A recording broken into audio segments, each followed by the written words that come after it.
Aleluia. Salve os irmãos com a paz do Senhor. Amém. Glórias a Deus. Louvado seja o nome daquele que vive e reina para todo sempre. Louvo a Deus por esta oportunidade, aos pastores. Amém. Quantos nesta noite já sentiram a presença de Deus aqui nesta noite? Aleluias. Deixa eu me perguntar para a igreja nessa noite, quantos aqui desejam uma profundidade a mais? Aleluias. Aleluias, aleluias, aleluias. Então já abra a sua Bíblia juntamente comigo no livro de Cantares. Cantares de Salomão, capítulo 5.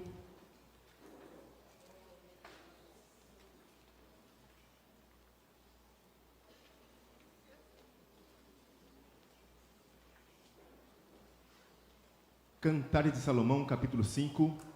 Quem achou pode dizer amém? Amém. Aleluias. É um livro de, como se dizem, de difícil interpretação. Existem muitas interpretações sobre Cantares de Salomão que remetem muitos anos antes de Cristo.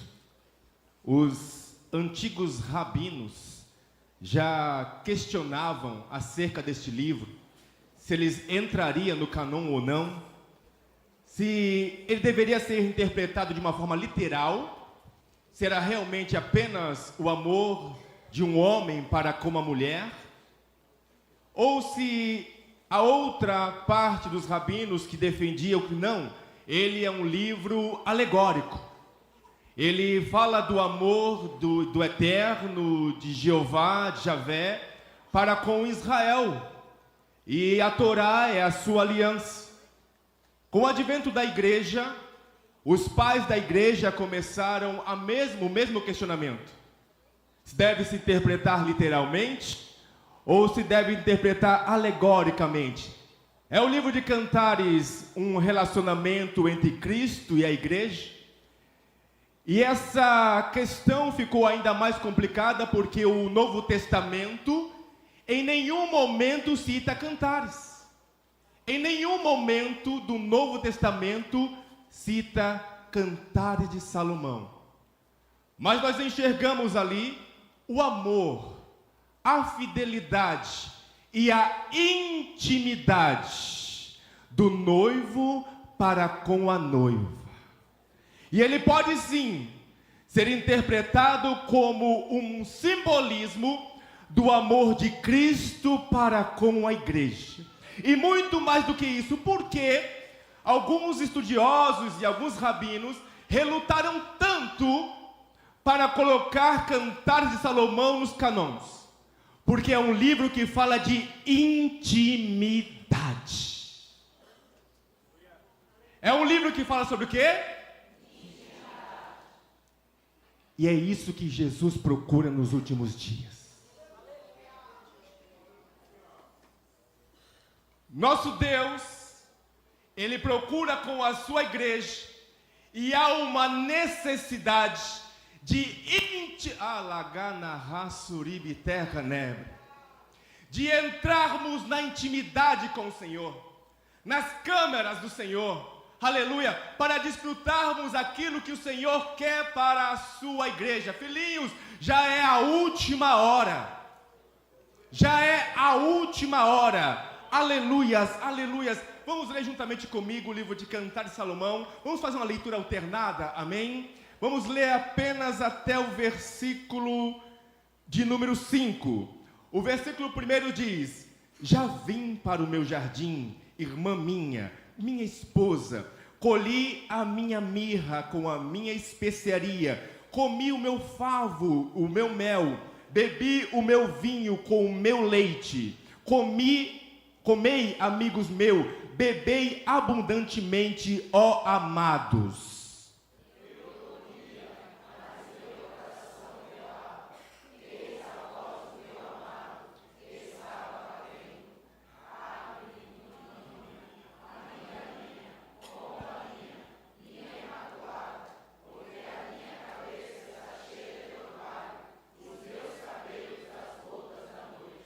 Já despi as minhas vestes, como a hei de tornar a vestir?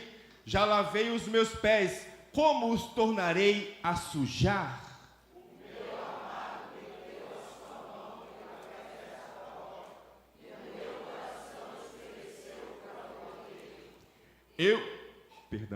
Eu me levantarei para abrir para o meu amado, e as minhas mãos destilavam mirra, e os meus dedos gotejavam mirra sob as aldravas da fechadura. Aleluias, aleluias. Então, sabendo que esse livro foi escrito de um amante para a sua amada, do amado para a sua amada, e nós enxergamos aqui Cristo, o Senhor nos traz nesta noite muitos ensinamentos. Primeiramente que em 1 Reis, capítulo 4, versículo 32, relata ali que Salomão escreveu 1005 cânticos. 1005 cânticos. Porém, esse ele chama de Cântico dos Cânticos. Shirashim. Ou seja, aquele que está elevado, excelente, é o melhor cântico. De todos os cânticos, Salomão falou, este é o melhor cântico. Este é o cântico que está sobre todos os cânticos. E ele fala do amor da amada, fala do encontro, fala do relacionamento. Mas chega o momento, nagarra suribiterra névia. É por isso que nós que somos casados temos sempre que velar para a manutenção, vamos chamar assim, do nosso relacionamento, para que ele não caia na mesmice, não caia na frieza. E trazendo para a vida espiritual, nós não podemos ter uma vida acostumada com Jesus. Nosso relacionamento com Jesus tem que ser avivado todos os dias. Porque esse texto ele inicia dizendo: enquanto eu dormia, o meu coração velava. Os estudiosos afirmam que esta mulher, pastor, ela estava em um estado de madorma. Ela nem estava dormindo, nem estava acordada. Ela estava meio que sonolenta, mas ela ouvia a voz do amado, mas preferia permanecer deitada. Era um estado de sonolência. Lembra da parábola das 10 virgens? Onde 5 eram loucas e 5 prudentes, porém veio, aleluia, o cansaço e todas dormiram. Não vai muito longe quem lembra da última pregação aqui da Santa Ceia.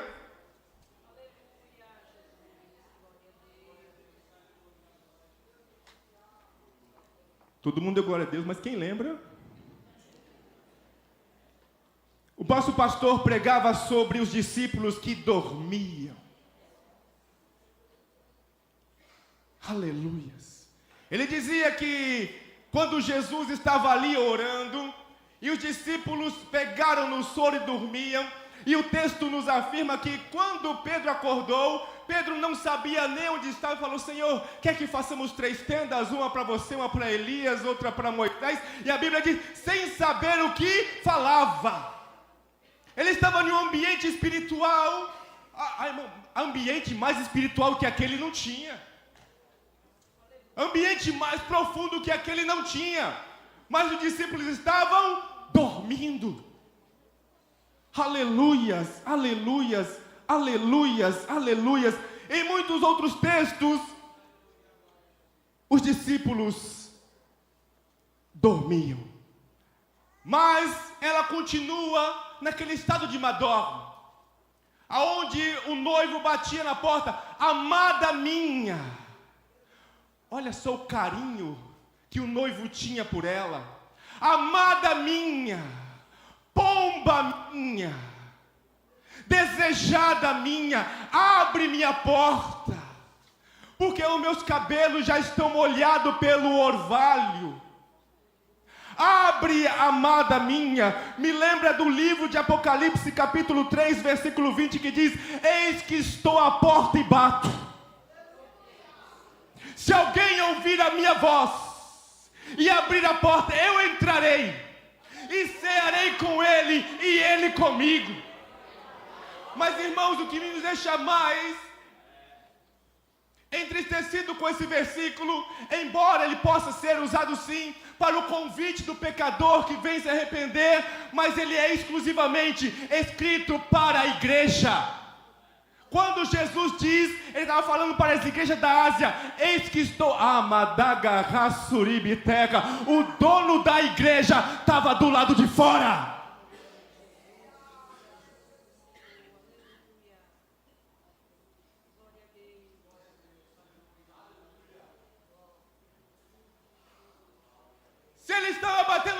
porta?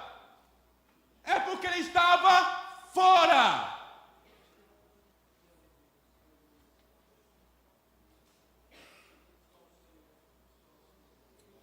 E as pessoas olham e falam: Senhor, abre uma porta para mim. Me abençoa, Senhor, me dá vitória. Mas o Senhor está perguntando: e tu já abriu a porta para mim?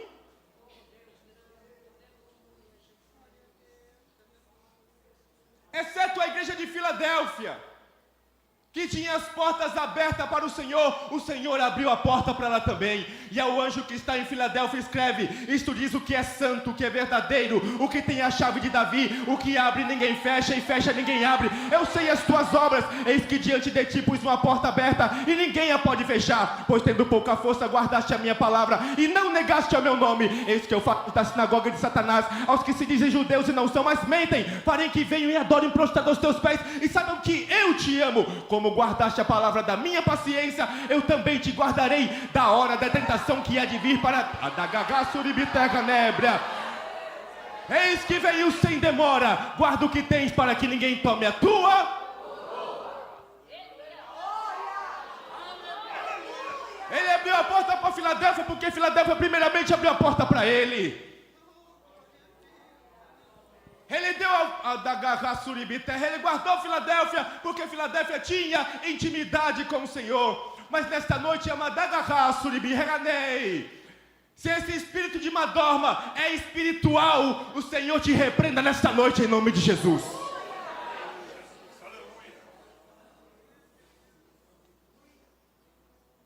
O Senhor repreenda o espírito de madorma no meio do seu povo, o espírito de sonolência. E Deus, Jesus se pergunta: mas será que não pudeste vigiar comigo 1 hora? Irmão, para crente pentecostal, deixa eu perguntar, 1 hora de oração é muito?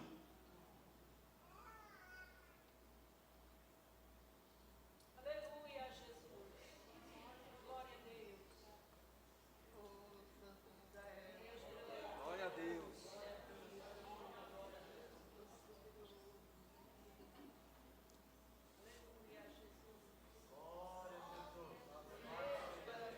Glória a Jesus, aleluia.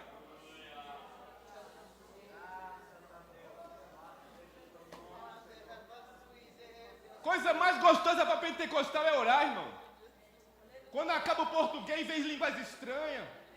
Quando acaba a línguas estranhas, vem lágrima. Quando não tem o que falar, você sente managaçubriterga, né, bassubrianda. Porém, se orar para ti 1 hora é difícil, o Espírito Santo do Senhor está aqui nessa noite para repreender esse espírito de madorma. Em nome do Senhor Jesus. Em nome do Senhor Jesus. Deus está buscando intimidade com a sua igreja. Aleluia, aleluia, aleluia, aleluias, aleluias, aleluias. Porque quando a igreja está nesse espírito de madorma, quando algumas pessoas adotam isso, logo vêm as desculpas. E ela estava ali relutando, ouvindo a voz, falou: eu não vou me levantar porque já tenho tirado as minhas vestes. Eu não vou me levantar porque voltarei a sujar os meus pés.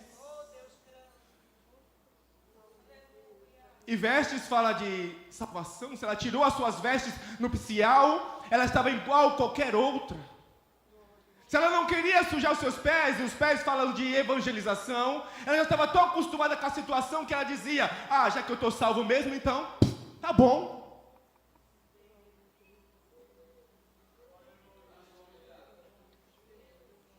Quando é novo convertido, não tem beco e valado que segure, não é assim? Mas depois nós entramos em um estado de conformidade, de conformismo, não queremos mais sujar os pés, mas o Senhor nessa noite está perguntando: quem quer sujar os pés ainda aqui? Aleluia, aleluia, aleluia, aleluia, aleluias. Cuidado para você não entrar em um momento aonde tudo para você vira desculpa. Tudo vira desculpa, tudo. E o ser humano pode ser bom em muitas coisas. E tem coisas que o ser humano é bom até em 2 coisas. Não é assim? Uma pessoa pode tocar aqui na banda. Quem aqui toca mais de um instrumento? Tímido, né? Quem levanta a mão? Quantos instrumentos você toca, irmão? 2. Quem toca mais de 2? 3? 4? Amém? Glória a Deus. A banda aqui é bem... Não falta instrumento, né? Então o ser humano pode ser bom em mais de uma coisa, sim ou não? Sim. Ele pode tocar um instrumento, pode tocar outro instrumento. Com relação a mim, se der um instrumento, eu já não toco nada. For cantar então, pior ainda. Mas, pastor Jefferson, o que você quer dizer com isso? Quem está anotando, anota aí. Quem é bom em desculpa, não é bom em mais nada. Uma pessoa não consegue ser boa em ação e boa em desculpa. Ou ela é boa em desculpa, ou ela é boa em ação.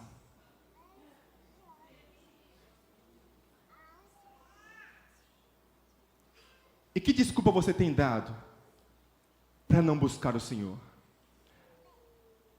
A mais criteriosa hoje para buscar o Senhor é falta de tempo.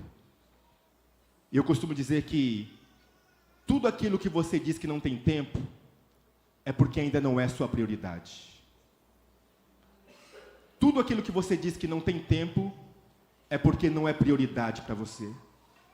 Mas quando isso se tornar prioridade, irmão, aí você vai arrumar tempo para orar. Eu conheço pessoas que diziam: eu não tenho tempo para buscar. Eu não tenho tempo para orar. Eu não tenho tempo para buscar a Deus. Até que veio uma situação tão difícil, pastoril. Pergunta se arrumou tempo.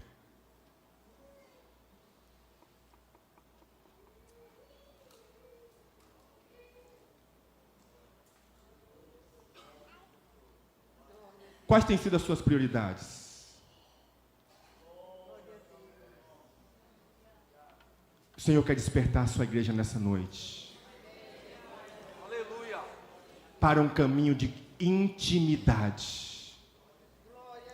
Para um caminho de intimidade. Lucas capítulo 14, versículo 16, 18 ao 21.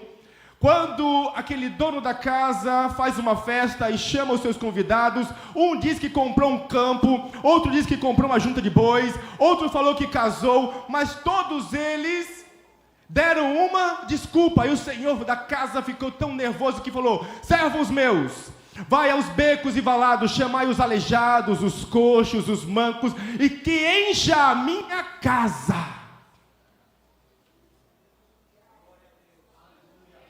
Quem eram esses coxos, mancos, aleijados? Irmão, somos nós.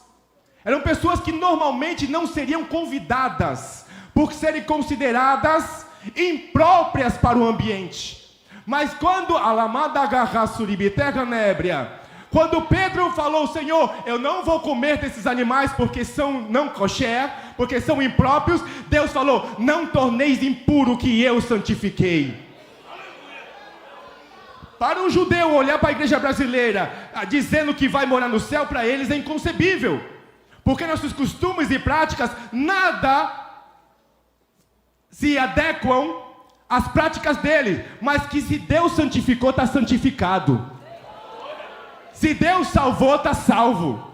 Se Deus purificou, está purificado. Aleluia, aleluia. Deus tão somente está dizendo: quem quer alemanagarrar intimidade comigo nessa noite?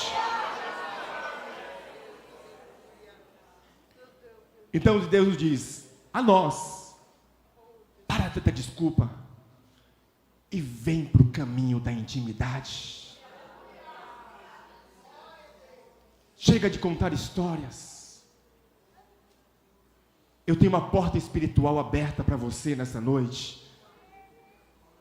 Eu tenho uma porta espiritual aberta para a minha igreja nesta noite. E a Bíblia nos diz que o noivo metia a mão na fresta da porta e ela se alegrava. Ela ficava contente com aquilo. Mas quantas pessoas hoje estão contentes com pouca coisa? a mão na fresta, é uma porcentagem muito pequena de todo o resto do corpo de Jesus. Algumas pessoas vêm para o culto e falam assim: nossa, você viu como que a mocidade cantou? Nossa, eu me arrepiei todo. Outros veem o coral cantando: nossa, como o coral cantou bonito, como eu me alegrei.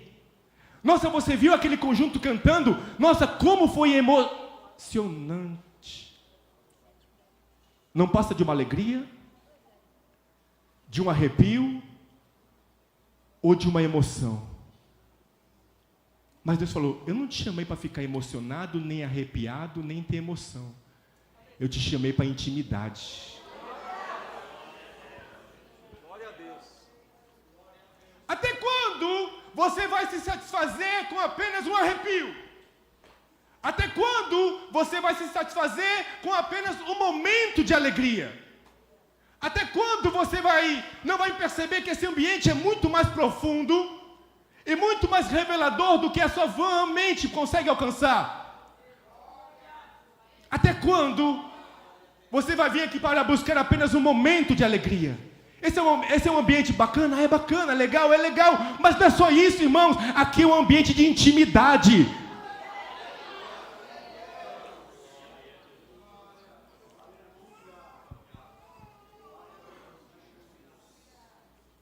Vem, se alegra, vai embora, mas é algo tão pequeno que a primeira luta faz assim, ó, tira. Aí aquela alegria, aí ele fica esperando, torcendo para chegar domingo que vem, para ter mais um.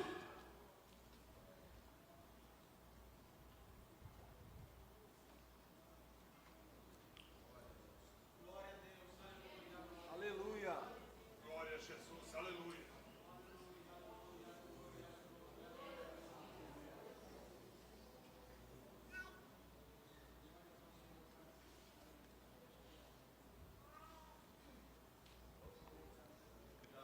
Pega carinhosamente na mão desse irmão do seu lado aí.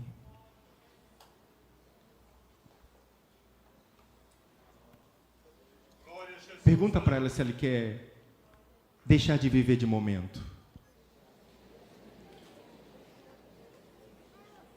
Pergunta para ele se ele quer experimentar o que é a profundidade de Deus. Glória. Aleluia.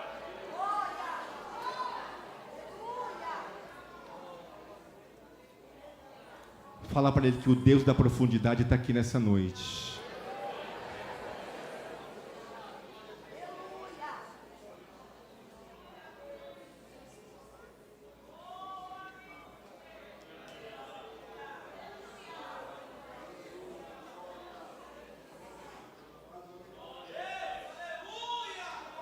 Antes que seja tarde demais.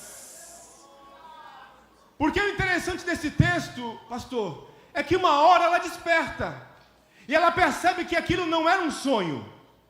Ela percebe que aquilo era verdade. Que aquele ambiente era real. Que a voz do noivo era real. Ela percebe que aquilo é real, pula da cama e vai para a porta e abre a porta. Só que o noivo já não está mais. E quando ela pega o trinco está úmido com a mirra, ela sente o cheiro da mirra, ela sente a textura da mirra, mas ela olha para fora, só tem a escuridão, o vento gelado, e o noivo não está mais. Aí ela percebeu que aquilo não era um sonho, era verdade. Que ela não estava sonhando.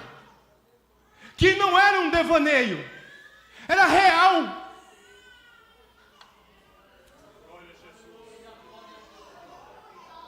Oh, irmãos, será que algumas pessoas só vão dar conta de que isso é real quando não tiver mais jeito? Será que quando algumas pessoas decidirem abrir a porta, já vai ser tarde demais? Será que algumas pessoas ainda estão vivendo um devaneio espiritual? uma distorção da realidade. E quando eu meditava nessa palavra, o Senhor colocou no meu coração, assim que eu a fechei, e o Senhor colocou no meu coração, e eu preciso passar para a igreja. Ele dizia assim: o devaneio dos dias modernos é uma igreja que prega o arrebatamento, mas não acredita que vai acontecer.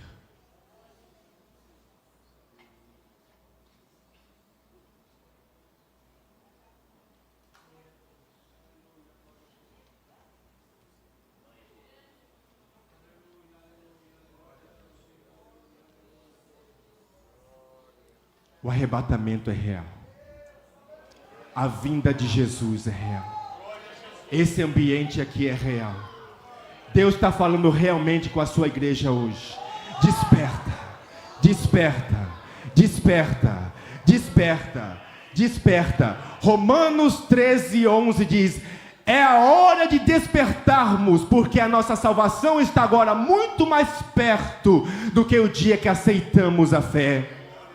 Efésios 5:14 diz: pelo que diz, desperta tu que dormes, e levanta-te dentre os mortos, e Cristo te esclarecerá.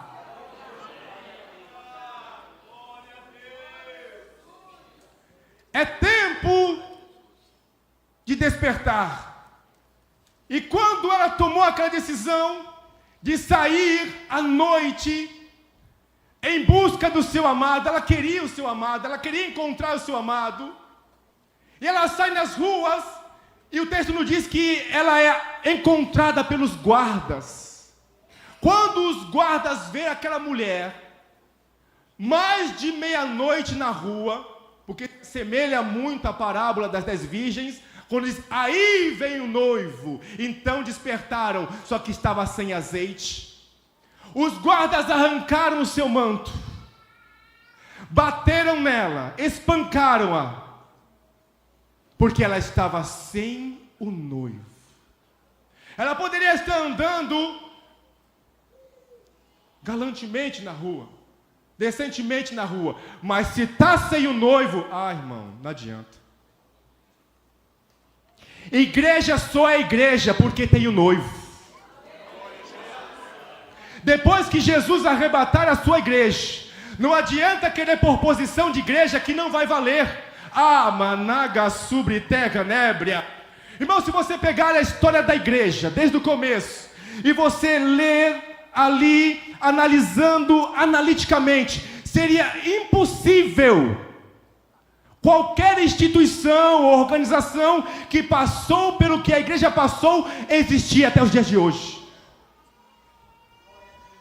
Quem não acompanhou os Césares, Constantino e muitos outros que se levantaram contra a igreja? Era impossível a igreja chegar em 2024, mas ela só chegou porque Jesus é o centro da igreja. Mas quando Jesus se retirar, irmãos, pode bater no peito, pode mostrar carteirinha, a igreja vai sofrer sem Jesus. Igreja só é igreja porque Jesus é o centro. Igreja só é igreja porque Jesus está aqui. Igreja só é igreja, então desperta e abre a porta enquanto é tempo. Antes que perceba que tudo isso aqui é real e não dê mais tempo de abrir a porta. Acharam os guardas, e a Bíblia diz que ela conjurou as filhas de Jerusalém. São um terceiro personagem que entra no poema. E ela dizia: ó filhas de Jerusalém, viste o meu amado, cândido amado, os seus cabelos, os seus olhos, as suas mãos, as suas pernas. Ele era o mais lindo entre mil. Ele era maravilhoso. Ele começou, só que tudo isso era saudade. O noivo já não estava mais. A igreja que vai pregar depois do arrebatamento é uma igreja saudosa. Lembra daquele culto onde Deus manifestava? Lembra daquela profecia onde Deus usava? Lembra daquele momento onde a igreja se alegrava?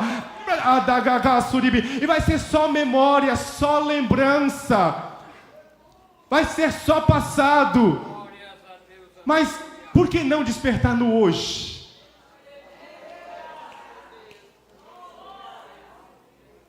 Não precisa viver de lembrança. O Senhor está nos despertando hoje. O Senhor está nos despertando agora. Aleluia, aleluia, aleluia, aleluia. Eu vejo uma porta de intimidade aberta aqui nessa noite. Eu vejo uma porta de intimidade aberta aqui nesta noite. Uma porta para quem quiser entrar. Aleluia. E o Senhor continua dizendo: eis que estou à porta e bato. Se alguém ouvir a minha voz, eu entrarei e cearei com ele e ele comigo. Pastor, você quer dizer que Deus não está então na Assembleia de Deus no Ministério de Cubatão? Perceba que quando eu falo igreja, estamos indo além da denominação, irmãos. Estou falando da igreja que vai ser arrebatada. Não estou falando de Brasil para Cristo, Deus é amor, a vinda de Jesus, Assembleia esta ou aquela, não. Estou falando do povo que quer morar no céu. São esses que vão ouvir a trombeta. São esses que vão ouvir: vinde, amados de meu Pai, entrai para o descanso que vos está preparado. São esses que experimentarão as mãos furadas de Jesus, passando no rosto, diz: eis que enxugarei dos seus olhos todas as lágrimas.